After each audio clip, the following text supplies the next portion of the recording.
সুপ্রিয় দর্শক, আসসালামু আলাইকুম। আমি এই মুহূর্তে অবস্থান করছি বাহরাইনের রাজধানী মানামায় কুকমিল রেস্টুরেন্টে। বাংলাদেশ স্বেচ্ছাসেবক দল বাহরাইন শাখার উদ্যোগে বিএনপির চেয়ারপারসন বেগম খালেদা জিয়ার আত্মার মাগফিরাত কামনা করে শোক সভা ও দোয়া মাহফিলের অনুষ্ঠানের আয়োজন করা হয়েছে। আজকের এই শোক সভা এবং দোয়া মাহফিলের সম্মানিত প্রধান অতিথি, গেস্ট অব অনার, প্রধান বক্তা, সম্মানিত বিশেষ অতিথিবৃন্দ, আগত বিভিন্ন শাখা বিএনপির আঞ্চলিক শাখার বিএনপির নেতৃবৃন্দ, যুব দল, কৃষক দল, শ্রমিক দল এবং আমাদের মাঝে উপস্থিত স্বেচ্ছাসেবক দলের সকল নেতৃবৃন্দ, আসসালামু আলাইকুম। আজকে আমরা এমন একটি মুহূর্তে এখানে সবাই উপস্থিত হয়েছি। আমরা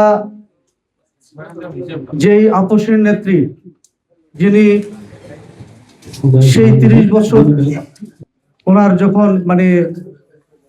এই 30 বছরে উনি ওনার স্বামীকে হারিয়েছেন এবং সেই নেত্রী বাংলাদেশের হাল ধরেছিলেন এবং 1991 সালে বাংলাদেশের বিপুল ভোটে জয়ী হয়ে বাংলাদেশের প্রথম নারী প্রধানমন্ত্রী হিসেবে নির্বাচিত হয়েছিলেন। আমরা এমন একটা দল এখানে যারা আছি, সবাই জিয়ার আদর্শে রাজনীতি করি। 80 সালের পরে বা 90 সালের প্রথম থেকে যারা রাজনীতির সাথে যুক্ত, তারা আমার মনে হয় জিয়াউর রহমানের রাজনীতি কিছু দেখেছেন। পাশাপাশি আমাদের দেশনেত্রী বেগম খালেদা জিয়ার রাজনীতি এবং তার যে মেধা, তার যে প্রজ্ঞা, দেশের প্রতি যে মায়া, মমতা, ভালোবাসা, সেই তার রাজনীতির বিচরণ দেখে সবাই উদ্বুদ্ধ হয়েছে রাজনীতি করার জন্য এবং বাংলাদেশ জাতীয়তাবাদী দল বিএনপি করার জন্য উদ্বুদ্ধ হয়েছে। কিংবা আমাদের মতো তরুণ যারা, আমরা প্রথম থেকেই বেগম খালেদা জিয়াউর রহমানের রাজনীতি আমরা দেখি নাই, মানুষের কাছ থেকে শুনেছি। তার যে জনপ্রিয়তা, বাংলাদেশের ইতিহাসে তখন 7 কোটি 8 কোটি মানুষ ছিল। বাংলাদেশের ইতিহাসে তখনই সে জানাজা ছিল বাংলাদেশের ইতিহাসে সবচেয়ে বড় জানাজা। সেই রাষ্ট্রপতি জিয়াউর রহমানের, যিনি স্বাধীনতার রণাঙ্গনের যোদ্ধা ছিলেন, স্বাধীনতার ঘোষক ছিলেন, সেই ঘোষকের দলের অন্তর্ভুক্ত সাধারণ কর্মী আমরা একজন। পাশাপাশি বেগম খালেদা জিয়ার রাজনীতি দেখে আমরা উদ্বুদ্ধ হয়েছি।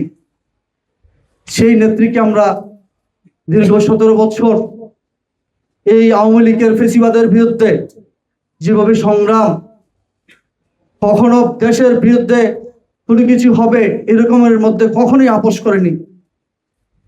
আমাদের দেশমাতা আমাদের দেশ নিয়ে যে স্বপ্ন দেখে গেছেন, আমাদের শহীদ রাষ্ট্রপতি জিয়াউর রহমান এবং তার সহধর্মিণী, তারই উত্তরসূরি ছিলেন ম্যাডাম খালেদা জিয়া এবং তারই উত্তরসূরি আসছেন আমাদের তারেক রহমান।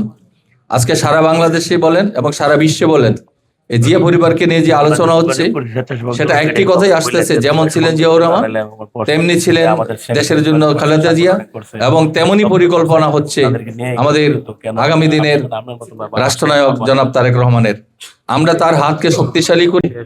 সাবেক 3 বারের প্রধানমন্ত্রী, বিএনপির চেয়ারপারসন, সারা বাংলাদেশের যাকে ঘিরে মানুষের একটি সুখ এবং সুখ মহড়া সৃষ্টি হয়েছে। যেখানে গ্রাম অঞ্চলে বাংলাদেশের তথা বিশ্বের যেখানেই কথা বলবেন, সবাই শুধু আমাদের দেশ নেত্রী বেগম খালেদা জিয়া, আমাদের মায়ের জন্য সবাই দোয়া করতেছে। আমরা আজকে এখানে উপস্থিত হয়েছি আমাদের গণপ্রজাতন্ত্রী বাংলাদেশের 3 বারের সাবেক প্রধানমন্ত্রী, মাদার অফ ডেমোক্রেসি, আমাদের বেগম খালেদা জিয়া, যিনি ইন্তেকাল করেছেন